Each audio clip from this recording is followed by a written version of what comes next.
ನಮಸ್ಕಾರ ವೀಕ್ಷಕರೇ, Mahabharati social media ಚಾನಲ್ಗೆ ನಿಮ್ಮೆಲ್ಲರಿಗೂ ಸ್ವಾಗತ. ಹಾಗೆ ಕಳೆದ ಎಪಿಸೋಡ್ನಲ್ಲಿ ಉಪಸ್ಥಿತರಂಥ BYC ರಾಜ್ಯಾಧ್ಯಕ್ಷರಾದ ಲೋಕೇಶ್ ಅವ್ರಿಗೂ ಇವತ್ತು ಪ್ಯಾನಲ್ ಡಿಸ್ಕಷನ್ಗೆ ಬಂದಿದ್ದಾರೆ. ಸೊ ಅವ್ರಿಗೂ ಸ್ವಾಗತ ನಮಸ್ಕಾರ ಇದ್ದೀನಿ. ಅದೇ ರೀತಿ ಕಳೆದ ಎಪಿಸೋಡ್ನಲ್ಲಿ ಏನು ನಮ್ಮ ಕ್ಷೇಮಾಭಿವೃದ್ಧಿ ಸಂಘ ಅತಿಥಿ ಉಪನ್ಯಾಸಕ ಕ್ಷೇಮಾಭಿವೃದ್ಧಿ ಸಂಘದ ಪದಾಧಿಕಾರಿಗಳಾದ ಮಂಜುನಾಥ್ ಜೋಗಿ ಅವರು ಉಪಸ್ಥಿತಿದ್ದಾರೆ. ಅವ್ರಿಗೂ ಏನು ಮಾಡ್ತಾ ಇದ್ದೀನಿ, ಸ್ವಾಗತ ಕೊಡ್ತಾ ಇದ್ದೀನಿ. ಅದೇ ಥರ ರಂಗಸ್ವಾಮಿಯವರು ಸದಸ್ಯರು ಕ್ಷೇಮಾಭಿವೃದ್ಧಿ ಸಂಘ, ಅವ್ರಿಗೂ ನಾನು ಏನು ಮಾಡ್ತಾ ಇದ್ದೀನಿ, ಈ ಒಂದು ಪ್ಯಾನಲ್ ಡಿಸ್ಕಷನ್ಗೆ ಸ್ವಾಗತ ಕೊಡ್ತಾ ಇದ್ದೀನಿ. ಪ್ರೀವಿಯಸ್ಸು ಒಂದು ಇವರ ಸಮಸ್ಯೆಯನ್ನು BYC ಸಂಘದ ಅಧ್ಯಕ್ಷರ ಮುಂದೆ ಬಿಡಿಸಿ ಇಟ್ಟರು. ಹಾಗೆ ಕೆಲವೊಂದು ಡಾಕ್ಯುಮೆಂಟ್ಸ್ನು ಅವರು ಸಬ್ಮಿಟ್ ಮಾಡಿರ್ತಾರೆ ಅವ್ರಿಗೆ. ಸೊ ಆ ನಿಟ್ಟಿನಲ್ಲಿ ಅವರು ಅದನ್ನು ಏನು ಓದ್ಕೊಂಬಂದರು, ಏನು ತಿಳ್ಕೊಂಬಂದರು, ಅದನ್ನು ಇವರು ಚರ್ಚೆ ಮಾಡಿ ಹೇಳ್ತಾರೆ. ಒಂದು ನಿಮಿಷ. ಸೊ ಹಾಗಾಗಿ ಪ್ಯಾನಲ್ ಡಿಸ್ಕಷನ್ ಶುರು ಮಾಡ್ತೀನಿ. ಸೊ ಲೋಕೇಶ್ ಅವರು ಶುರು ಮಾಡ್ತೀನಿ. ಅದಕ್ಕಿಂತ ಮುಂಚೆ ಜೋಗಿ ಅವರೇನೋ ಒಂದು ರಿಕ್ವೆಸ್ಟ್ ಮಾಡ್ತಾ ಇದ್ದಾರೆ, ಒಂದು ನಿಮಿಷ ಅಂತೇಳಿ. ಸೊ ಹೇಳಿ ಏನು. ಎಲ್ಲ ಸಮಸ್ತ ವೀಕ್ಷಕರಿಗೆ ಧನ್ಯವಾದಗಳು. ಮೊದಲಿಗೆ ನಮ್ಮ ಒಂದು ಕರ್ನಾಟಕ ರಾಜ್ಯ ಸರ್ಕಾರಿ ಪದವಿ ಕಾಲೇಜುಗಳ ಅತಿಥಿ ಉಪನ್ಯಾಸಕರ ಕ್ಷೇಮಾಭಿವೃದ್ಧಿ ಸಂಘದ ವತಿಯಿಂದ ನಾವೇನು ಈಗಾಗಲೇ ಹೋರಾಟ ಮಾಡ್ತಾ ಇದ್ದೀವಿ, ಅದನ್ನು ಕಾನೂನು ಮುಖಾಂತರ ಹೋರಾಟ ಮಾಡ್ತಾ ಇದ್ದೀವಿ. ಆ ವಿಚಾರಕ್ಕೆ ಲೋಕೇಶ್ ಅವರಿಗೆ, ಭಾರತೀಯ ಯುವ ಚೈತನ್ಯದ ಅಧ್ಯಕ್ಷರಿಗೆ, ನಮ್ಮ ಸಮಗ್ರ ಅತಿಥಿ ಉಪನ್ಯಾಸಕರ ಎಲ್ಲ ಸದಸ್ಯರಿಂದ ನಾನು ಒಪ್ಪಿಗೆಯನ್ನು ಪಡ್ಕೊಂಡು, ಅನುಮೋದನೆಯನ್ನು ಪಡ್ಕೊಂಡು, ಆ ಮುಖಾಂತರವಾಗಿ ಈ ಸಂಪೂರ್ಣವಾಗಿರ್ತಕ್ಕಂಥ ಈ ಕ್ಷೇಮಾಭಿವೃದ್ಧಿ ಸಂಘದ ಅಧ್ಯಕ್ಷತೆಯನ್ನು ನಾನು ಯುವ ಚೈತನ್ಯ PC ಲೋಕೇಶ್ ಅವರಿಗೆ ವಹಿಸಿಕೊಡ್ತಾ ಇದ್ದೀನಿ. ಇನ್ನು ಮುಂದೆ ಇದನ್ನು ಅವರು ಈ ರಥವನ್ನು ಮುಂದಕ್ಕೆ ಎಳ್ಕೊಂಡೋಗಿ ಎಲ್ಲ ಅತಿಥಿ ಉಪನ್ಯಾಸಕರಿಗೆ ನ್ಯಾಯವನ್ನು ಕೊಡಿಸಬೇಕು ಅಂತೇಳಿ ನಾನು ಕೇಳ್ಕೊಳ್ತೀನಿ. ನಾವೆಲ್ಲರೂ ಕೂಡ ನಿಮ್ಮ ಜೊತೆ ಕೈ ಜೋಡಿಸಿ ನಿಂತ್ಕೊಳ್ತೀವಿ. ಧನ್ಯವಾದಗಳು. ಸರಿ ಲೋಕೇಶ್ PC ಅವರೇ, ಈ ನೀವು ಮೊನ್ನೆ ಎಲ್ಲ ಕೇಳ್ಕೊಂಡು ಹೋದ್ರೆ ಈಗ ತಾನೇ ಅವರು ಒಂದು ಹೊಸ ಸುದ್ದಿ ಬೇರೆ ಹೇಳಿದ್ರು, ನಿಮ್ಮನ್ನೇ ಅಧ್ಯಕ್ಷರನ್ನಾಗಿ ಮಾಡಿದ್ದಾರೆ ಅಂತ. ನಿಮಗೂ ಮತ್ತೆ ಈ ಅತಿಥಿ ಉಪನ್ಯಾಸಕರಿಗೆ ಏನು ಸಂಬಂಧ ಅಂತ ನಮಗೆ ಗೊತ್ತಾಗಲಿಲ್ಲ. ನಾನು ಕೂಡ ಅತಿಥಿ ಉಪನ್ಯಾಸಕನಾಗಿ ಸುಮಾರು 17 ವರ್ಷ ಸರ್ವಿಸ್ ಮಾಡಿದ್ದೀನಿ. ಬಟ್ ನಂದು ಬೇರೆ ಒಂದು ಸಂಘಟನೆ ಆಗಿರೋದ್ರಿಂದ ನಾನು ಅದನ್ನು ವಿಚಾರ ಏನು ಮಾತಾಡಲಿಲ್ಲ, ಏನು ಗೊತ್ತೇ ಇಲ್ಲ ಅಂದ್ರೆ ನನಗೆ ಸುಮ್ಮನೆ ಕೂತಿದ್ರಿ. ಅಲ್ಲ, ಅವರು ಡಾಕ್ಯುಮೆಂಟ್ಸ್ ಕೊಟ್ಟರು, ಮತ್ತು ಅದ್ರ ಬಗ್ಗೆ ಸ್ಟಡಿ ಮಾಡಿದ್ವಿ. ನಾವು ಬೇರೆ ಬೇರೆ ಆ್ಯಂಗ್ಗಳಿಗೆ ಹೋರಾಟ ಮಾಡ್ತಾ ಇದ್ವಿ. ಈಗ ಅವ್ರ ಡಾಕ್ಯುಮೆಂಟ್ಸ್ಗಳೆಲ್ಲ ನೋಡಿದ ಮೇಲೆ ನಮಗೆ ಒಂದು ಕ್ಲಾರಿಟಿ ಸಿಕ್ತು. ಏನಂದರೆ ಇಲ್ಲಿ ಏನಾಗಿದೆ, ಈ ಹಿಂದಿನಿಂದ ಕೆಲಸ ಮಾಡ್ತಾ ಬಂದಂಥ ಅತಿಥಿ ಉಪನ್ಯಾಸಕರನ್ನು ಕಾಯಂ ಮಾಡೋದ್ರ ಬದಲಾಗಿ ಹೊಸಬರಿಗೆ ಅವಕಾಶ ಮಾಡಿಕೊಡ್ಬೇಕು, ಹಳಬರನ್ನ ಕೈ ಬಿಡಬೇಕು. ಇಲ್ಲಿ 2 ವಿಚಾರಗಳನ್ನ ನಾವು ಗಮನಿಸ್ಬೋದು. ಒಂದು, ಸಂಜೀವಯ್ಯ ಆ್ಯಂಡ್ ಅದರ್ಸನ್ ಅಂತವರು 2023ರಲ್ಲಿ ಒಂದು ಕೇಸನ್ನು ಹಾಕ್ತಾರೆ. 2023ರಲ್ಲಿ ಅವರು ಕೇಸನ್ನು ಹಾಕ್ತಾರೆ, 23/600/2023 ಅಂತ. 2024 ಸೆಪ್ಟೆಂಬರ್ 5ನೇ ತಾರೀಕು ಅವ್ರಿಗೆ ಆದೇಶ ಬರುತ್ತೆ. ಆ ಆದೇಶದಲ್ಲಿ ಏನು ಹೇಳ್ತಾರೆ ಅಂತ ಹೇಳಿದ್ರೆ, ಇಲ್ಲಿ ಪಾರ್ಟಿ ಬಂದುಬಿಟ್ಟು ಸಂಜೀವಯ್ಯ ಅನ್ನೋಂಥವ್ರು ಮತ್ತು ಅವ್ರ ಜೊತೆ 3-4 ಜನ ಸೇರ್ತಾರೆ. ಹಾಗೆ ಸರ್ಕಾರನ ಅಂದರೆ ಪ್ರಿನ್ಸಿಪಲ್ ಸೆಕ್ರೆಟರಿ ಮತ್ತು ಕಮಿಷನರು ಮತ್ತು UGCನ ಅವರು ಪಾರ್ಟಿ ಮಾಡಿರ್ತಾರೆ. ಇಲ್ಲಿ ಕೋರ್ಟ್ ಆದೇಶದ ಪ್ರಕಾರ ಅವ್ರಿಗೇನಾಗಿದೆ, 1 and 2 ಅಂದರೆ ಸರ್ಕಾರ ಮತ್ತು ಕಮಿಷನರ್ ಏನಿರ್ತಾರೆ, ಪ್ರಿನ್ಸಿಪಲ್ ಸೆಕ್ರೆಟರಿ ಮತ್ತು ಕಮಿಷನರ್ಗೆ ಆರ್ಡರ್ ಆಗಿರೋಂಥದ್ದು. UGC ಏನಿದೆ ರೆಸ್ಪಾಂಡೆಂಟ್ ನಂಬರ್ 3, ಅವ್ರೇನು ಗೈಡ್ಲೈನ್ಸನ್ನು ಮಾಡಿದ್ರು ಅದನ್ನು ನೀವು ಇಂಪ್ಲಿಮೆಂಟ್ ಮಾಡಬೇಕು ಅನ್ನೋಂಥದ್ದು. ಓಕೆ. ಸೊ ಇದರೊಳಗಡೆ ನಾವು ಗಮನಿಸಿದಾಗ ಅವರಿಗೆ 2018ರ UGC ರೆಗ್ಯುಲೇಷನ್ಸ್ನ ಫಾಲೋ ಮಾಡಿ ಕಂಪ್ಲೀಟಾಗಿ ಅಂತ ಬಂದಿದೆ. ಒಂದು, ಇನ್ನು ಮುಂದಕ್ಕೆ ಏನು ರಿಕ್ವೈರ್ಮೆಂಟ್ ಇರುತ್ತೆ ಅದನ್ನು 13/1/25 ಯಾರು ಮುಗಿಸಿರ್ತಾರೆ ಅವ್ರನ್ನ ಮಾತ್ರ ಕನ್ಸಿಡರ್ ಮಾಡಿ ಅನ್ನೋದನ್ನು ಅವರು ಮಾಡೋದ್ರ ಜೊತೆಗೆ, ಯಾರು ಜುಲೈ 2009ಕ್ಕಿಂತ ಹಿಂದೆ ಡಾಕ್ಟ್ರೇಟಿಗೆ ರಿಜಿಸ್ಟರ್ ಮಾಡಿರ್ತಾರೆ PhDಗೆ, ಅವ್ರನ್ನ ಮಾತ್ರ ನೀವು ಕಂಟಿನ್ಯೂ ಮಾಡಬೇಕು ಅಥವಾ ತಗೋಬೇಕು ಅಂತ ಹೇಳ್ತಾರೆ. ಆದರೆ ಎಲ್ಲೂ ಕೂಡ ಇವ್ರು ಹೇಳ್ದಂಗೆ ನಮ್ಮನ್ನು ತೆಗೆದಾಕಬೇಕು ಅನ್ನೋಂಥ ಒಂದು ಆದೇಶದೊಳಗೆ ಸಿಗಲ್ಲ. ಅದರಲ್ಲಿ 2024 ಸೆಪ್ಟೆಂಬರ್ 5ರಲ್ಲಿ ಪ್ರೆಸೆಂಟ್ ವರ್ಕ್ ಮಾಡ್ತಾರಲ್ಲ ತೆಗೆದಾಕಿ ಅಂತ ಎಲ್ಲೂ ಆರ್ಡರ್ ಬಂದಿಲ್ಲ. ಇದರಲ್ಲಿ ಇದು ಕ್ಲಾರಿಟಿ ಇದೆ ನೋಡಿ. ಇನ್ನೊಂದ್ಸತಿ ನೀವು ಇದು ಅದೇ ಬೇಸ್ ಮೇಲೆ ಮತ್ತೆ ಸರ್ಕಾರದವರು ಅಂದರೆ ಕಮಿಷನರು, ಪ್ರಿನ್ಸಿಪಲ್ ಸೆಕ್ರೆಟರಿ ಡಬಲ್ ಬೆಂಚಿಗೆ, ಡಿವಿಷನಲ್ ಬೆಂಚಲ್ಲಿ ಕೇಸನ್ನು ಅಪೀಲ್ ಹೋಗ್ತಾರೆ ಈ ಕೇಸ್ ಬೇಸ್ ಮೇಲೆ. ಇದರಲ್ಲಿ 1578/2024 ಅಂತ ಇವರು ಅಕ್ಟೋಬರ್ 8ನೇ ತಾರೀಕು 2025ರಲ್ಲಿ ಆರ್ಡರ್ ಆಗುತ್ತೆ. ಏನಾಗುತ್ತೆ, ಇಲ್ಲಿದ್ದಂಥ ಥರ್ಡ್ ಪಾರ್ಟಿ ಇದ್ರಲ್ಲ ಸರ್, UGC ಅವರು, ಅವರನ್ನು ಸರ್ಕಾರದವ್ರು ಏನು ಮಾಡ್ತಾರೆ, ಉದ್ದೇಶವಾಗಿ ಮಾಡಿದ್ರು ಅಥವಾ ಯಾವ ಪರ್ಪಸ್ಸಿಗೆ ಮಾಡಿದ್ರೋ ಗೊತ್ತಿಲ್ಲ, ಇವ್ರ ಜೊತೆ ಇದ್ದಂಥ UGCನ ತೆಗೆದುಬಿಟ್ಟು ಸಂಜೀವಯ್ಯ ಕಡೆ ಟ್ರಾನ್ಸ್ಫರ್ ಮಾಡುತ್ತೆ. ಅಲ್ಲಿ 4 ಜನ ಇದ್ದವರು ಈ ಕೇಸ್ ಬಂದಾಗ 5 ಜನ ಆಗ್ತಾರೆ ರೆಸ್ಪಾಂಡೆಂಟ್ಸು.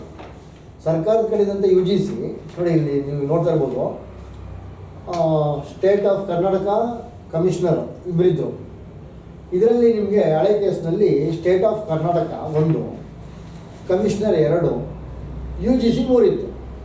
ಆದರೆ ಈ ಸರ್ಕಾರದವರು ಅಪೀಲ್ ಹೋಗ್ಬೇಕಾದ್ರೆ ಯು ಜಿ ಸಿನ ಪರಿಗಣಿಸಲಿಲ್ಲ, ಬದಲಾಗಿ ಯು ಜಿ ಸಿನ ಸಂಜೀವಯ್ಯ ಅವ್ರ ಕಡೆ ಟ್ರಾನ್ಸ್ಫರ್ ಮಾಡಿಕೊಟ್ರು. ಇಲ್ಲಿ ನೀವು ಗಮನಿಸ್ಬೋದು, ಸಂಜೀವಯ್ಯ, ಸೋನು ಬೆನ್ನು, ಮಧುಸೂದನ್ನು, ಸಂದರ್ಶಿಯಲ್ಲು, ಎಚ್ ಎಲ್ 4 ಜನ ಇದ್ದವರು ಈ ಡಬಲ್ ಬೆಂಚ್ ಅಪೀಲ್ ಹೋದಾಗ 5 ಜನ ಆಗ್ತಾರೆ ಅವರು.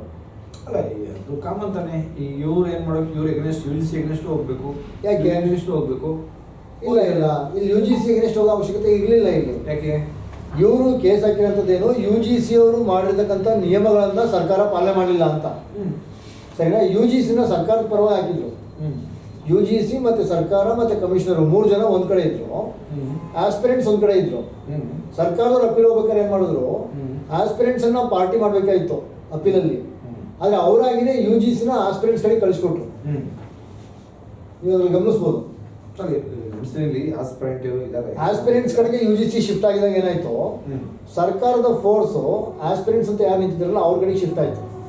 ಅಂದ್ರೆ ಕೇಂದ್ರ ಸರ್ಕಾರ ಮತ್ತು ರಾಜ್ಯ ಸರ್ಕಾರ ಎರಡೂ ಬೇರೆ ಬೇರೆ ಇರೋದ್ರಿಂದ ಯು ಜಿ ಸಿ ಬಂದು ಕೇಂದ್ರ ಸರ್ಕಾರದ ಒಂದು ಅಂಗಸಂಸ್ಥೆ, ರಾಜ್ಯ ಸರ್ಕಾರದವ್ರ ಮೇಲೆ ಕೇಸ್ ಇದ್ದಿತ್ತು ಮತ್ತು ಅವ್ರದ್ದು ಸೇರಿಸಿತ್ತು. ಇವರಿಬ್ಬರು ಸ್ಪ್ಲಿಟ್ ಆದ್ರಿ ಇಲ್ಲಿ. ಸೊ ಎರಡೂ ಕಡೆಗೂ ಸರ್ಕಾರದೇ ದುಡ್ಡು. ಅಂದ್ರೆ ಏನು ಅಡ್ವೊಕೇಟ್ಸ್ ಅನ್ನ ನೇಮಕ ಮಾಡ್ತಾರಲ್ಲ, ಇಲ್ಲಿ ಇದ್ದಂಥ ಅಡ್ವೊಕೇಟ್ಸ್ ಅನ್ನ ಇವ್ರು ಯಾರು 4 ಜನ ಸೇರಿಸಿ ಒಂದು ಪ್ರೈವೇಟ್ ಅಡ್ವೊಕೇಟ್ನ ಅಪಾಯಿಂಟ್ ಮಾಡಿರ್ತಾರೆ 23 ಕೇಸಲ್ಲಿ. 24 ಕೇಸಿಗೆ ಬಂದರೆ ಎರಡೂ ಕಡೆಗೆ ಗೌರ್ಮೆಂಟ್ ಅಡ್ವೊಕೇಟ್. ಯಾಕಂದ್ರೆ ಇಲ್ಲಿ ಸೆಂಟ್ರಲ್ ಗೌರ್ಮೆಂಟಿಂದ ಅಡ್ವೊಕೇಟ್ ಬರ್ತಾರೆ, ಇಲ್ಲಿ ಸ್ಟೇಟ್ ಗೌರ್ಮೆಂಟಿಂದ ಬರ್ತಾರೆ. ಅಂದರೆ ಖಂಡಿತವಾಗ್ಲೂ ಸರ್ಕಾರದವ್ರು ಏನು ಮಾಡ್ತಾರೆ ಅಂದರೆ ಸಿಂಗಲ್ ಬೆಂಚಿನಲ್ಲಿ ಸಂಜೀವನಿ ಟೀಮ್ಗೆ ಸಂಬಂಧಪಟ್ಟಾಗೆ ನಾವು ಯು ಜಿ ಸಿ ಗೈಡ್ಲೈನ್ಸನ್ನು ಫಾಲೋ ಮಾಡ್ತೀವಿ ಅಂತೇಳಿ ಅಕ್ಸೆಪ್ಟ್ ಮಾಡ್ತಾರೆ.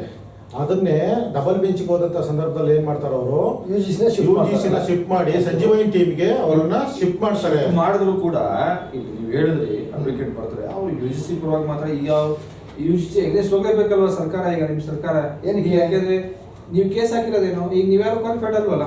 ನಾವು ಕೇಸ್ ಹಾಕಿರೋದಲ್ಲ ಸರ್. ಇದು ಇಲ್ಲಿ ಇರೋಂಥದ್ದು ಏನಂದ್ರೆ, ಕೇಸ್ ಇರೋಂಥದ್ದು ಒಂದು ಕ್ವಾಲಿಫೈಡ್ ಆಸ್ಪಿರೆಂಟ್ಸ್ ಆಪೋಸಿಟ್ ಆಗಿ ಗೌರ್ಮೆಂಟ್ ಏನಂತ ಹಾಕಿದ್ದಾರೆ ಕೇಸ್? ಅದು ಅವ್ರು ಹೇಳ್ತಿರೋಂಥದ್ದು ಯು ಜಿ ಸಿ ಗೈಡ್ಲೈನ್ಸ್ ನ ಫಾಲೋ ಮಾಡಿಲ್ಲ ನೀವು ಅಂತ. ಹೌದು, ಸರಿನಾ? ಇಲ್ಲಿ ಗೌರ್ಮೆಂಟ್ನವ್ರು ಹೇಳ್ಬೇಕಾಗಿದ್ದು ಯು ಜಿ ಸಿ ಗೈಡ್ಲೈನ್ಸ್ ಏನಿತ್ತು ಅದ್ರ ಬಗ್ಗೆ ಮಾತಾಡ್ಬೇಕಿತ್ತು. ಯು ಜಿ ಸಿ ಅವ್ರನ್ನೇ ಆ ಕಡೆ ಪಾರ್ಟಿ ಮಾಡ್ಕೊಂಡ್ರು, ಆಪೋಸಿಷನ್ ಪಾರ್ಟಿಯನ್ನು ನಿಲ್ಸಿದ್ರು. ಅಲ್ಲಿ ಏನಾಯ್ತು, ಏನು ಹಣ ಖರ್ಚು ಮಾಡ್ಬೇಕಾಯ್ತಲ್ಲ, ಅಲ್ಲ ಹಣ ಖರ್ಚು ಮಾಡೋದು ಬಿಡಿ, ಹಣ ಖರ್ಚು ಮುಂದೆ ಬರ್ತೀನಿ ಏನಾಗಿದೆ ಈಗ ನಾನು ನಿಮಗೆ ಕೇಳ್ತಾ ಇರೋದು, ಈಗ ಯು ಜಿ ಸಿ ಈ ಕಡೆ ಬಂದಾಗ ಪಾರ್ಟಿ ಬೇರೆ ಪಾರ್ಟಿ ಮಾಡಿದಾಗ ನಿಮ್ಗೆ ಅನುಕೂಲ ಏನಾಗ್ತಿದೆ, ಅನಾನುಕೂಲ ಏನಾಗ್ತಿದೆ ಅಂತ ನಾನು ನಿಮ್ಗೆ ಕೇಳ್ತಾ ಇರೋದು. ಹೌದು, ಈಗ ನೀವೆಲ್ಲ ನನ್ನ ಪ್ರಕಾರ, ನಮಗೆ ಗೊತ್ತಿರೋ ಪ್ರಕಾರ ನೀವೆಲ್ಲ ಹೇಳ್ತಾ ಇದ್ದೀರಾ, ನೀವೆಲ್ಲ ಕ್ವಾಲಿಫೈಡ್ ಒಂದ್ ಕಡೆಯಿಂದ ಹೇಳ್ತಿದ್ದೀರಾ, ಆಯ್ತಲ್ಲ. ಆದ್ರೆ ನೆಟ್ ಟು ಸ್ಲೆಟ್ PhD ಇಲ್ಲ, ಇವ್ರ ವಾದ ನೆಟ್ ಟು ಸ್ಲೆಟ್ PhD ನಿಮ್ಮಲ್ಲಿ ಇಲ್ಲ, ಅಲ್ಲಿ ನೀವು ಡಿಸ್ಕ್ವಾಲಿಫೈಡ್ ಅಂತ ಯಾರು ವಾದ, ಯು ಜಿ ಸಿ ಅವ್ರ ವಾದ ಮತ್ತೆ ಸಂಜೀವಯ್ಯ ಅವ್ರ ವಾದ. ಈಗ ಸರ್ಕಾರ ಕಮಿಷನರ್ ಏನ್ ಹೇಳ್ತಿದೆ, ಇಲ್ಲ ನಾವು ಇವ್ರನ್ನೇ ಮುಂದುವರಿಸ್ತೀನಿ ಅಂತ ಹೇಳಿ ಹೋಗಿರೋಂತಾನೆ ಕೇಸ್ ಇದು. ಇಲ್ಲ ಮನೋಹರ್ ಸರ್, ನೀವೇನ್ ಹೇಳ್ತೀರಲ್ಲ, ಅವರು ನಮ್ಮ ವಿಚಾರ ಚರ್ಚೆನೆ ಮಾಡ್ತಾ ಇಲ್ಲ. ಆ ಇಡೀ ಕೇಸ್ ಒಳಗಡೆ ಪ್ರೆಸೆಂಟ್ ವರ್ಕ್ ಮಾಡ್ತಾ ಇರ್ತಕ್ಕಂಥ ನಾನ್ ಎಲಿಜಿಬಲ್ಸ್ ಅನ್ನೋ ವಿಚಾರನ ಅವ್ರು ತರದೇ ಇಲ್ಲ. ಅವ್ರೇನ್ ಹೇಳ್ತಾರೆ, ಸರ್ಕಾರಕ್ಕೆ ನೀವು ಎಲಿಜಿಬಲ್ನವ್ರನ್ನ ತಗೋಬೇಕಾಗಿತ್ತು, ಬೇರೆಯವ್ರ ಕೈ ಕೆಲಸ ಮಾಡಿಸಿದ್ರ ಅಂತಾರೆ. ಅಂದ್ರೆ ನಾವ್ಯಾರು ಕೂಡ ಅದ್ರೊಳಗಡೆ ಪಾರ್ಟಿ ಇಲ್ಲ. ಓಕೆ, ಇಲ್ಲಿ ಯು ಜಿ ಸಿ ಅವರು ಈ ಕಡೆ ಇದ್ದಾಗ ಏನು ಅಡ್ವಾಂಟೇಜ್ ಆಗಿತ್ತು, ಆ ಕಡೆ ಹೋದಾಗ ಏನು ಅಡ್ವಾಂಟೇಜ್ ಆಗುತ್ತೆ ಅಂದ್ರೆ ಇನ್ನೇನು ಅವ್ರಿಗೆ ವ್ಯತ್ಯಾಸ ಏನು ಬರಲ್ಲ. ಇಲ್ಲಿ ಎರಡೂ ಕಡೆಯಿಂದನೂ ಒಂದೇ guidelines, U G C guidelines ಒಂದ್ಸತಿ ಫಿಕ್ಸ್ ಆದ್ಮೇಲೆ ಮುಗಿದೋಯ್ತದು, ಮತ್ತೆ ಯಾವುದೇ ರೀತಿ ಬದಲಾವಣೆ ಆಗಲ್ಲ. ಹೌದಾ? ಅವ್ರನ್ನ ಯಾರನ್ನು ಏನೋ ಅವ್ರೇನು ನಿಮ್ಗೆ ನಮ್ ಸಪೋರ್ಟ್ ಮಾಡಲ್ಲ ಅಂತ ಹೇಳ್ತಿರ್ಲಿಲ್ಲ. ಇವ್ರೇನ್ ಮಾಡಿದ್ರು ಅಂದ್ರೆ ಯು ಜಿ ಸಿನ ಆ ಕಡೆ ಹಾಕಿದಾಗ ಅದು ಪ್ರೆಸ್ಟೀಜ್ ಇಶ್ಯೂ ಆಗುತ್ತೆ. ಸರ್ಕಾರ ನೀವು ಅದನ್ನ ಫಾಲೋ ಮಾಡಲಿಲ್ಲ ಅನ್ನೋದು ಅವ್ರನ್ನೇ ನೀವು ನಾನೇ ತಪ್ಪು ಮಾಡಿ ನಾನೇ ಕಳ್ತನ ಮಾಡ್ಕೊಂಡು ಕಳ್ಳ ನಾನಲ್ಲ ಅಂತ ಇನ್ನೊಬ್ಬನ ಕಡೆ ಕೋರ್ಸಕ್ಕೆ ಹೋದ್ರೆ ಅವ್ರೇನ್ ಮಾಡ್ತಾರೆ. ಹಾಗಾಗಿ ಯು ಜಿ ಸಿ ಏನಾದ್ರು ಇಲ್ಲಿ ಬಂದ್ರು, ವಾಪಸ್ ಬಂದ್ರು, ಮತ್ತೆ ಮುಂದುವರೆದು ಈ ಇಡೀ ಆದೇಶದೊಳಗಡೆ ಯಾವ ಕಡೆನಲ್ಲೂ ಕೂಡ ಪ್ರೆಸೆಂಟ್ ವರ್ಕ್ ಮಾಡೋಂಥವ್ರನ್ನ ತೆಗೆದಾಕಿ ಅಂತ ಹೇಳಿಲ್ಲ. ಅವ್ರು ಹೇಳಿರೋಂಥದ್ದು ಗೈಡ್ಲೈನ್ಸ್ 2018 ಸ್ಟ್ರಿಕ್ಟ್ ಆಗಿ ಫಾಲೋ ಮಾಡಿ ಅಂತ. ನೋಡಿ, 2018 ಗೈಡ್ಲೈನ್ಸ್ ಏನಿರುತ್ತೆ, appointment on contract basis. The teacher should be appointed on contract basis only when it is absolutely necessary and when the student teacher ratio does not satisfy the laid down norms. ಯಾವಾಗ ವಿದ್ಯಾರ್ಥಿಗಳ ಮತ್ತು ಶಿಕ್ಷಕರ ನಡುವೆ ಇರ್ತಕ್ಕಂಥ ಒಂದು ratio ಇರುತ್ತೆ, ಅಲ್ಲಿ 18:20 ಅಥವಾ 1:20 ಈ ಥರ ಒಂದು ರೇಷಿಯೋ ಇರುತ್ತೆ, ಅದು ಯಾವಾಗ ವ್ಯತ್ಯಾಸ ಆಗುತ್ತೆ ಅವಾಗ ನೀವೇನು ಮಾಡಬೇಕು, ಈ ಥರದ ಅಪಾಯಿಂಟ್ಮೆಂಟ್ಸನ್ನು ಮಾಡ್ಕೋಬೇಕು. Okay, in any case the number of such appointment should not exceed 10% of the total number of faculty positions in a college or university. ಅಂದರೆ ಯಾವುದೇ ಸಂದರ್ಭದಲ್ಲಿ ನೀವು 10%ಅನ್ನು ಮೀರಬಾರ್ದು ಅಂತ ಹೇಳುತ್ತೆ. ಸರಿನಾ? ಇಲ್ಲಿ ನೀವು ಗಮನಿಸಿದ್ರೆ ಟೋಟಲ್ ಸ್ಯಾಂಕ್ಷನ್ ಪೋಸ್ಟ್ ಬಂದು 7100. ಈಗ ಪ್ರೆಸೆಂಟ್ ವರ್ಕಿಂಗ್ ಇರೋಂಥದ್ದು 6200 ಪೂರ್ಣಕಾಲಿಕ ಉಪನ್ಯಾಸಕರು. ಹಾಗೆ ಈಗ ಅಪಾಯಿಂಟ್ ಆಗಿರೋಂಥ ವರ್ಕಿಂಗ್ ಗೆಸ್ಟ್ ಲೆಕ್ಚರರ್ ಸಂಖ್ಯೆ 10,300. ಈ ರೀಸೆಂಟ್ ಡೆವಲಪ್ಮೆಂಟಲ್ಲಿ ನೀವು ಗಮನಿಸಿರ್ಬೋದು, ಸರ್ಕಾರದವರು ಸ್ಟೇಟ್ಮೆಂಟ್ ಕೊಟ್ಟರು ಎಲ್ಲಿ ಬೆಳಗಾವಿ ಅಧಿವೇಶನದಲ್ಲಿ 11,700. 11,700 ಜನನ ಅಪಾಯಿಂಟ್ ಮಾಡಬೇಕಾದ್ರೆ ಎಷ್ಟು ಪರ್ಸೆಂಟ್ ಆಯಿತು? ಅವ್ರು ಹೇಳಿದ್ದು 10% ತಗೊಳ್ಳಿ ಅಂತ, ಇವ್ರು ತಗೊಂಡದ್ದು 1000%, ಅಂದರೆ 10 ಟೈಮ್ಸ್ ಅಂದ್ಕೊಂಬಿಟ್ಟು. ಸರಿನಾ? ಇಲ್ಲಿ ವ್ಯತ್ಯಾಸ ಆಯಿತು ಅವರು. ಮೊದಲನೇದು. ಎರಡನೇದು ಕಂಡೀಷನಿಗೆ ಬಂದರೆ the qualification and selection procedure for appointing them should be the same as those applicable to the regularly appointed teacher. ಇದೊಂದೇ ಕಾನ್ಸೆಪ್ಟ್ ಇದರೊಳಗೆ ಹೇಳ್ತಾರಂಥದ್ದು. ಇಡೀ ಕೇಸಲ್ಲಿರೋಂಥದ್ದು ಸಂಜೀವಯ್ಯ ನಗರ್ಸಲ್ಲಿ ಈ ಒಂದೇ ಲೈನ್ ಮೇಲೆ, ಆಯಿತಾ? ರೆಗ್ಯುಲರ್ ಅಪಾಯಿಂಟ್ಮೆಂಟ್ಸಿಗೆ ಏನಿರುತ್ತೆ ಅದೇ ಕ್ವಾಲಿಫಿಕೇಷನ್ಸನ್ನು ನೀವು ಮೇಂಟೈನ್ ಮಾಡಬೇಕು ಅಂತ. ಆದರೆ ಅನ್ಫಾರ್ಚುನೇಟ್ಲಿ ನಮ್ಮ ಸರ್ಕಾರದ್ದು ಮಾಡ್ತಾ ಇಲ್ಲ. ಇದು ಯು ಜಿ ಸಿ ಅವನು ಇದೇ ಇರಬೇಕು ಅಂತ ಹೇಳಲಿಲ್ಲ, ರೆಗ್ಯುಲರ್ ಅಪಾಯಿಂಟ್ಮೆಂಟ್ಗೆ ಅಂತ ಹೇಳ್ದ. ಈಗ ಮಂಜುನಾಥ್ ಜೋಗಿಯವರು ಮೊನ್ನೆ ಹೇಳಿದ್ರು 1998 ನಾನು ಕೆಲಸ ಮಾಡ್ತಾ ಇದ್ದೀನಿ ಅಂತ. ಮೊನ್ನೆ ಮಲ್ಲಿಕಾರ್ಜುನ್ ಮಾತಾಡ್ತಾ ಹೇಳಿದ್ರು 1996 ಇದ್ದೀನಿ ಅಂತ. 2009 MPhil 2009 ಕನ್ಸಿಡರ್ ಮಾಡಬಾರ್ದು. ಇವತ್ತು MPhil ಕನ್ಸಿಡರ್ ಮಾಡಲ್ಲ ಅಂತ ಹೇಳ್ತಾರೆ. ರೆಗ್ಯುಲರ್ ಅಪಾಯಿಂಟ್ಮೆಂಟಲ್ಲಿ ಏನು ಫಾಲೋ ಮಾಡಿದ್ರೋ ಅದನ್ನೇ ಫಾಲೋ ಮಾಡೋದಾದ್ರೆ ಅದನ್ನು ಕನ್ಸಿಡರ್ ಮಾಡಬೇಕಾಗಿತ್ತು. ಒಂದು. ಎರಡನೇದು, ರೀಸೆಂಟ್ ಅವ್ರು ಕೊಟ್ಟಿರೋಂಥ ಡಾಕ್ಯುಮೆಂಟ್ಸಲ್ಲಿ ನಾನು ನೋಡಿದ್ದೀನಿ. ಈಗ ಅವ್ರು ಏನು ಹೇಳುತ್ತೆ ಅಂದರೆ 881 ಜನ ಫುಲ್ ಟೈಮ್ ರೆಗ್ಯುಲರ್ ಅಪಾಯಿಂಟ್ ಆಗಿರೋಂಥ ಲೆಕ್ಚರರ್ಸು ಪ್ರೊಫೆಸರ್ಸ್ ಆಗ್ಯವ್ರೆ, ಅಸೋಸಿಯೇಟ್ ಪ್ರೊಫೆಸರ್ ಆಗ್ಯವ್ರೆ, ಅಸಿಸ್ಟೆಂಟ್ ಪ್ರೊಫೆಸರ್ ಆಗ್ಯವ್ರೆ, ಕೊನೆಗೆ ಪ್ರಿನ್ಸಿಪಲ್ಸು ಡೈರೆಕ್ಟರ್ಸ್ ಆಗಿ ಕೂತವ್ರು. ಆ 881 ಜನನೂ ಕೂಡ ಯಾರೂ ಕೂಡ NET, SLET, PhD ಅನ್ನೋಂಥ ಕ್ವಾಲಿಫಿಕೇಶನ್ಸನ್ನು ಇನ್ನೂ ಹೊಂದಿಲ್ಲ.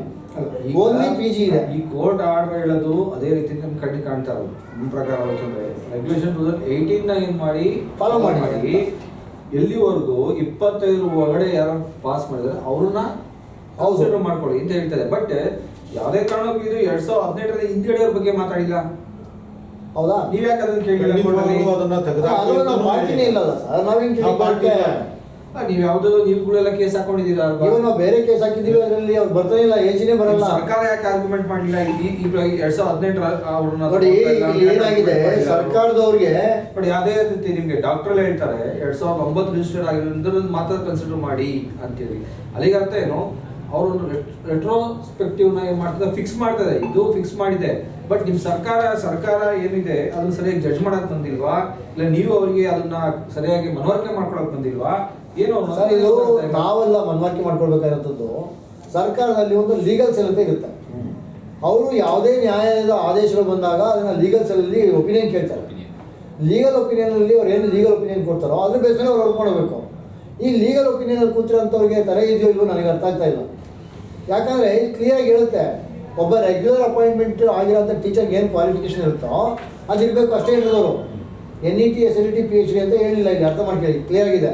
ಹಾಗೆ the fixed emoluments paid to such contract teachers should not be less than the monthly gross salary of a regularly appointed assistant professor. ಅಂದ್ರೆ ಒಬ್ಬ ಅಸಿಸ್ಟೆಂಟ್ ಪ್ರೊಫೆಸರ್ಗೆ ನಿಮ್ಮ ಪ್ರಕಾರ ಏನು ಹೇಳ್ತಾ ಇದ್ದೀರಾ? ಸರ್ಕಾರ ಭೇದ ಭಾವ ಮಾಡ್ತಾ ಇದೆ. ಹೌದು, ಲಾ ಆಫ್ ಈಕ್ವಾಲಿಟಿ ಪ್ರಕಾರ ಆರ್ಟಿಕಲ್ 14 ಫಾಲೋ ಮಾಡಬೇಕಾಗಿತ್ತು. ಆರ್ಟಿಕಲ್ 14 ಫಾಲೋ ಮಾಡ್ತಾ ಇಲ್ಲ. ಅವಾಗ ಅಪಾಯಿಂಟ್ ಆದವ್ರಿಗೆ ಒಂಥರ, ಅವಾಗ ನಾವು ಗೆಸ್ಟ್ ಲೇಟಾಗಿ ಅಪಾಯಿಂಟ್ ಆಗಿದ್ದು, ಅವಾಗ ಅವರು ರೆಗ್ಯುಲರ್ ಅಪಾಯಿಂಟ್ ಆಗಿದ್ರು. ಅವಾಗಿಂದನೂ ನಾವು ಬಗ್ಗೆ ನಡ್ಕೊಂಡು ಬಂದಿದ್ದೀವಿ. ಈಗ ಮಾಡಿದವ್ರಿಗೆ ಈ ಥರ ತಗೊಳ್ಳಿ, ಈ ಥರ ಇಲ್ಲ, ಆಗ ಮಾಡಿದ್ರು ಅದೇ ಥರ ಮಾಡ್ತೀವಿ ಅಂತ ಹೇಳ್ತಾ ಇದ್ದಾರೆ. ಸೊ ಅವಾಗ ಯಾರು ಅಪಾಯಿಂಟ್ ಮಾಡಿದ್ರೆ ಅವ್ರು ಇನ್ನೂ ಆಗಿಲ್ಲ ರೆಟ್ರೋಸ್ಪೆಕ್ಟಿವ್ PhD, ಆದರೂ ಅವ್ರನ್ನ ಕಂಟಿನ್ಯೂ ಮಾಡ್ತಾರೆ. ಗೆಸ್ಟ್ ಫ್ಯಾಕಲ್ಟಿ ನಿಮ್ಮನ್ನು ಮಾತ್ರ ತೆಗೆದಾಕ್ತಿದ್ದಾರೆ. ಹೌದು. ಸೊ ಅಲ್ಲಿಗೆ ಏನಾಯ್ತು, ಈಕ್ವಾಲಿಟಿ ಬರಲಿಲ್ಲ. ಲಾ ಆಫ್ ಈಕ್ವಾಲಿಟಿನ ಸರ್ಕಾರ ಫಾಲೋ ಮಾಡ್ತಾ ಇಲ್ಲ. ಸರ್ಕಾರ ಏನು ಮಾಡ್ತಾ ಇದೆ, ಒಂದು ಕಣ್ಣಿಗೆ ಸುಣ್ಣ ಇನ್ನೊಂದು ಕಣ್ಣಿಗೆ ಬೆಣ್ಣೆ ಇಡ್ತಾ ಇದೆ. ಹೌದು ಹೌದು. ಹಾಗೆ ನೋಡಿ ಮುಂದೆ ಏನು ಹೇಳ್ತಾರೆ, ಒಂದು ವೇಳೆ ಹಿಂದೆ ಅಪಾಯಿಂಟ್ ಆಗಿರೋಂಥವ್ರು ಇದ್ದರೆ such appointment should not be made initially for not more than 1 academic session. I agree.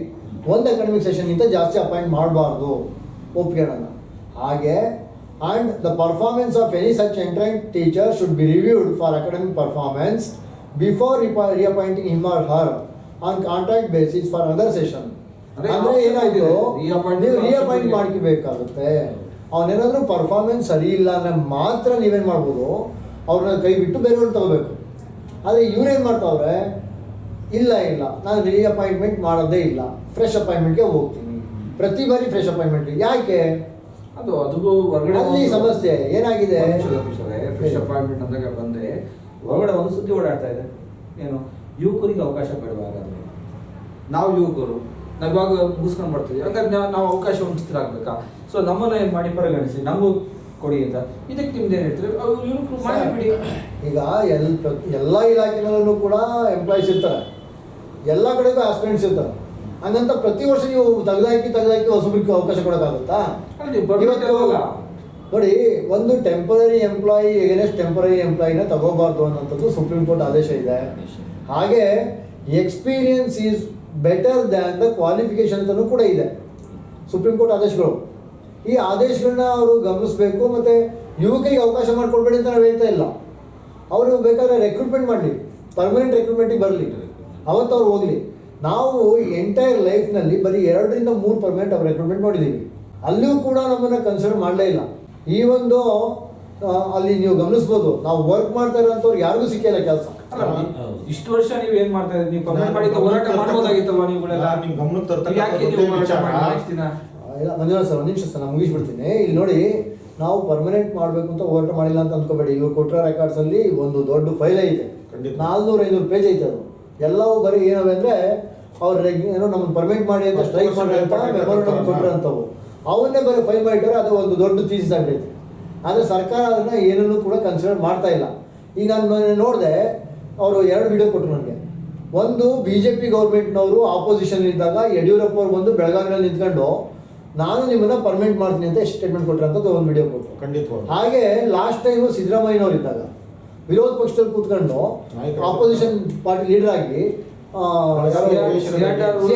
Change ಮಾಡಿ ಪರ್ಮನೆಂಟ್ ಮಾಡಬೇಕು ಅಂತ ಒಂದು ಸ್ಟೇಟ್ಮೆಂಟ್ ಬಂತು. ಹಾಗೆ ಕುಮಾರಸ್ವಾಮಿ ಅವರು CM ಆಗೋದಕ್ಕಿಂತ ಮುಂಚೆ ಅವರು ಏನು ಮಾಡೋರು ಅಂತ ಹೇಳಿದ್ರೆ, ಅವರ ಒಂದು ಇದನ್ನ ಏನೋ ಮ್ಯಾನಿಫೆಸ್ಟೋ ಒಳಗಡೆ ಗೆಸ್ಟ್ ಲೆಕ್ಚರ್ಸನ್ನು ನಾನು ಪರ್ಮನೆಂಟ್ ಮಾಡ್ತೀನಿ ಅಂತಲೂ ಹಾಕ್ಕೊಂಡವ್ರೆ. ಆದರೆ ಯಾವ 3 ಸರ್ಕಾರದವರು ಮಾಡಿಲ್ಲ. ಇವ್ರು ನಮ್ಮ ದುರಂತ ಏನಾಗಿದೆ ಇವತ್ತಿಲ್ಲಿ ಅಂದರೆ, ಸರ್ಕಾರದವರು ಇವತ್ತೋಗಿ ಕೇಳಿ, ನಿಮ್ಮನ್ನು ಪರ್ಮನೆಂಟ್ ಮಾಡ್ತೀವಿ, ನೀವು ಕೆಲಸ ಮಾಡಿ, ನಿಮಗೆ ಸಂಬಳ ಕಡಿಮೆ ಇದ್ರೂ ಪರವಾಗಿಲ್ಲ, ಬೇಜಾರು ಮಾಡ್ಕೋಬೇಡಿ, ನೀವು ಕೆಲಸ ಮಾಡಿ. ಇವರು ಒಂದು ಆಸೆ ಇಟ್ಕೊಂಡು ಕೆಲಸ ಮಾಡ್ತಾನೆ ಇರೋದು. ಕೊನೆಗೆ ಇನ್ನು 6 ತಿಂಗಳೈತೆ ನಮ್ಮ ಸುರೇಶ್ ಅವರು. ನಿಮ್ದೆಲ್ಲ ಒಪ್ಕೊಳ್ತೀನಿ, ನೀವು ಹೇಳೋದೆಲ್ಲ ಒಪ್ಕೊತಿದ್ದೀನಿ. ಹೊರಗಡೆ ಇನ್ನೂ ಒಂದು ನಿಮ್ಗೆ ಅದು ನಿಮಗೆ ಕಟು ಅನಿಸ್ಬೋದು, ಇಲ್ಲ ನಿಮಗೆ ಮನಸ್ಸಿಗೆ ಬೇಜಾರು ಅನಿಸ್ಬೋದು. ಹೇಳ್ತಾರೆ ಇಷ್ಟು ವರ್ಷ ಪಾಠ ಮಾಡಿ ನಿಮ್ಗೊಂದು ನೆಟ್ಟು ಪಾಸ್ ಮಾಡ್ಕೊಳಕ್ಕಾಗಿಲ್ಲ, ಒಂದು PhD ಮಾಡ್ಕೊಳಕ್ಕಾಗಿಲ್ವಲ್ಲ ನಿಮಗೆ, ನೀವು ಏನು ನಿಮ್ಮನ್ನ ಯಾರು ಕ್ವಾಲಿಫೈಡ್ ಅಂತಾರೆ? ನೀವು ಎಕ್ಸ್ಪೀರಿಯನ್ಸ್ ಅದು ಏನು ಲಾಭ ಅಂತ ಹೊರಗಡೆ ಆಲ್ಮೋಸ್ಟ್ ಅಲ್ಲಿ ನಾವೊಂದು ನಮ್ಮ ಸರ್ವೇನಲ್ಲಿ ಕಂಡು ಬಂದಿದ್ದು ಪ್ರಚಾರದಲ್ಲಿದೆ. ಅದು ಗುಸು ಅಂದ್ರೆ ನಿಮ್ಗೆ ಹೇಳಿದ್ದಾರೆ, ಎಷ್ಟೊಂದು ಜನ ಹೇಳಿದ್ದಾರೆ. ನಿಮ್ಮ ಮನಸ್ಸಿಗೆ ನೋವಾಗ್ಬೋದು ಈ ಒಂದು ಇದ್ರ ಕೂತ್ಕೊಂಡು. ಅದು ವಿಧಿ, ನಾನು ಕೇಳಬೇಕು, ನಾನು ಕೇಳ್ತಾ ಇದ್ದೀನಿ. ಇದಕ್ಕೆ ನಿಮ್ಮ ಸಮಂಜಸ ಏನು? ನಿಮ್ಮ ಸಮಂಜಸ ಏನು ಕೊಡ್ತೀರಿ ಸರ್? ಒಂದು, ನಾವು ಕೆಲಸ ಮಾಡಬೇಕಾದ್ರೆ ಕಾನ್ಸಂಟ್ರೇಷನ್ ಯಾವ ಕಡೆ ಇರುತ್ತೆ, ಪರ್ಟಿಕ್ಯುಲರ್ ಸಬ್ಜೆಕ್ಟನ್ನು ಕೊಟ್ಟಿರ್ತಾರೆ. ಈಗ ಉದಾಹರಣೆಗೆ ಒಬ್ಬ ಹಿಸ್ಟ್ರಿ ಟೀಚರು ಆ ಪುರಾತನ ಇತಿಹಾಸ ಮಾತಾಡ್ತಾ ಇರ್ತಾನೆ, ಅವನು ಎಲ್ಲವನ್ನೂ ಓದಲ್ಲ.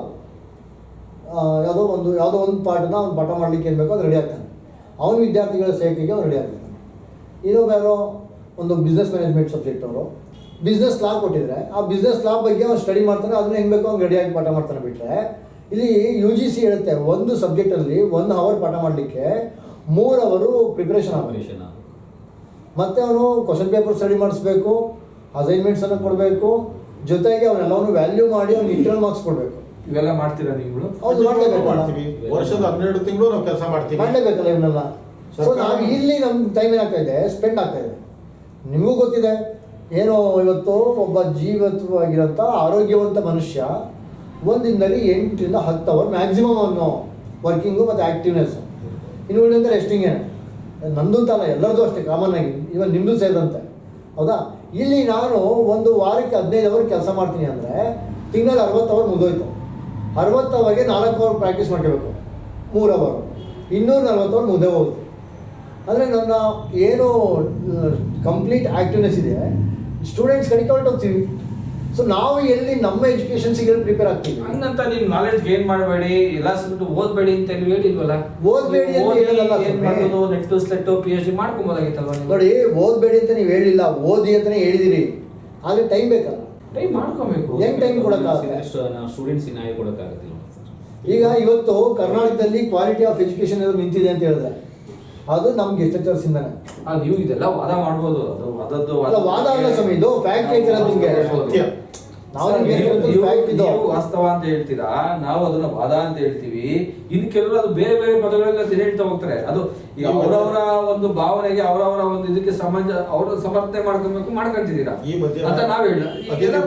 ನೀವು ಕೇಳಿದ ಪ್ರಶ್ನೆಗೆ ನಾನು ಒಂದೆರಡು ಉತ್ತರ ನಾನು ಕೊಡ್ತೇನೆ. ಹೇಳಿ. ಈಗ ನೋಡಿ, ಯಾವ ಒಬ್ಬ ವ್ಯಕ್ತಿ ಯಾವುದೇ ಕಾಯಂ ಆಗಲಿ, ಖಾಸಗಿ ಆಗಿರಲಿ, ಹೊರಗುತ್ತಿಗೆ ಆಗಿರಲಿ, ಯಾವುದೇ ನೌಕರಿಗೆ ಸೇರ್ಕೊಂಡಂಥ ಸಂದರ್ಭದಲ್ಲಿ ಅವನು ಇನ್ಷಿಯಲ್ ಅಪಾಯಿಂಟ್ಮೆಂಟ್ ನೇಮಕ ಆಗ್ತಾನೆ, ಅವತ್ತಿನ ಒಂದು ಕಾನೂನು, ಕಾಯ್ದೆ, ನೀತಿ, ನಿಯಮಗಳು ಅನ್ವಯ ಆಗ್ತವೆ. ನಮ್ಗೆ ಅದನ್ನೇ ಅನ್ವಯ ಮಾಡಬೇಕು. ಪ್ರತಿ ವರ್ಷ ನಮ್ಮನ್ನು 10 ತಿಂಗಳಿಗೆ ಅಂತ ತೆಗೆದುಕೊಳ್ತಾರೆ, ಆದರೆ 12 ತಿಂಗಳು ಕೆಲಸ ಮಾಡ್ತೀವಿ. ವರ್ಷಕ್ಕೆ 2 ಸೆಮಿಸ್ಟ್ರು, 5 ತಿಂಗಳು ನಾವು ಪಾಠ ಮಾಡ್ತೀವಿ. ಇನ್ನೊಂದು ತಿಂಗಳು ಪರೀಕ್ಷಾ ಕೆಲಸ, ಮೌಲ್ಯಮಾಪನ ಕೆಲಸ, ಜಾಗೃತ ದಳದ ಕೆಲಸ, ಮರು ಮೌಲ್ಯಮಾಪನ ಇಷ್ಟೆಲ್ಲ ಮಾಡ್ತೀವಿ. ಹೀಗಾಗಿ ಅದೇ ಕಾಲೇಜಿಂದ ನಮಗೆ ಸರ್ವಿಸ್ ಸರ್ಟಿಫಿಕೇಟನ್ನು ಕೊಡ್ತಕ್ಕಂಥದ್ದು. ಈಗ ಆ ಸರ್ವಿಸನ್ನೇ ಕನ್ಸಿಡರೇಷನ್ ಮಾಡಿರ್ತಕ್ಕಂಥದ್ದು. ಸಂಜೀವಯ್ಯ ಅಂಡ್ ಟೀಮ್ ಮತ್ತು ಅವ್ರ ಸಿಂಗಲ್ ಬೆಂಚು, ಡಬಲ್ ಬೆಂಚ್ನಲ್ಲಿ 16 ವರ್ಷ ಸೇವೆಯನ್ನು 2 ಬೆಂಚ್ಗಳು ಕೂಡ ಒಪ್ಕೊಂಡಿರ್ತಕ್ಕಂಥದ್ದು. ಇಲ್ಲಿ ಸ್ಪಷ್ಟವಾಗಿ ಹೇಳ್ತದೆ, ಈ ಸರ್ವಿಸನ್ನು ಕೇವಲ ನೆಟ್ಟು ಸೆಟ್ಟು PhD ಆದವ್ರು ಮಾತ್ರ ಕನ್ಸಿಡರೇಷನ್ ಮಾಡಿ, ಆಗಿಂದ ಇರ್ತಕ್ಕಂಥದ್ದನ್ನು ಕನ್ಸಿಡರೇಷನ್ ಮಾಡಬೇಡಿ ಅಂತ ಎಲ್ಲೂ ಹೇಳಿಲ್ಲ. ಒಂದು 2009, 2018 ಗೈಡ್ಲೈನ್ಸ್ ಪ್ರಕಾರವಾಗಿ UGC ಗೈಡ್ಲೈನ್ಸು ಮೊದಲಿಂದಲೂ ಕೂಡ ಇದೆ, ಈಗೇನದು ಹೊಸದಾಗಿ ಬಂದಿಲ್ಲ. ಆದರೆ ಅವತ್ತಿನ ನಾವು ನೇಮಕಾತಿ ಆಗಿರ್ತಕ್ಕಂಥ ಸಂದರ್ಭದಲ್ಲಿ ನಾವು ಕ್ವಾಲಿಫಿಕೇಶನ್ ಆಗಿದ್ವಿ, ಎಲಿಜಿಬಲ್ ಆಗಿದ್ವಿ. ಆ ಒಂದು ನಿಯಮನ ನಮಗೂ ಅನ್ವಯಿಸಬೇಕು, ಇನ್ನೊಬ್ಬರಿಗೂ ಅನ್ವಯಿಸಬೇಕು. ವೀಕ್ಷಕರೇ, ಈ ಚರ್ಚೆ ತುಂಬ ಆಳವಾಗಿ ಇಳ್ತಾ ಇದೆ. ಸೊ ಸಮಯದ ಅಭಾವದ ಕಾರಣ ಇವತ್ತಿಗೆ ಈ ಸಂಚಿಕೆಯನ್ನು ಇಲ್ಲೇ ಇಟ್ಕೊಳ್ತಾ ಇದ್ದೀನಿ. ಸೊ ಮುಂದಿನ ಸಂಚಿಕೆಯಲ್ಲಿ ಇದು ಮುಂದುವರಿದ ಭಾಗವನ್ನು ನಾವು ನೋಡ್ತೀವಿ. ಧನ್ಯವಾದ.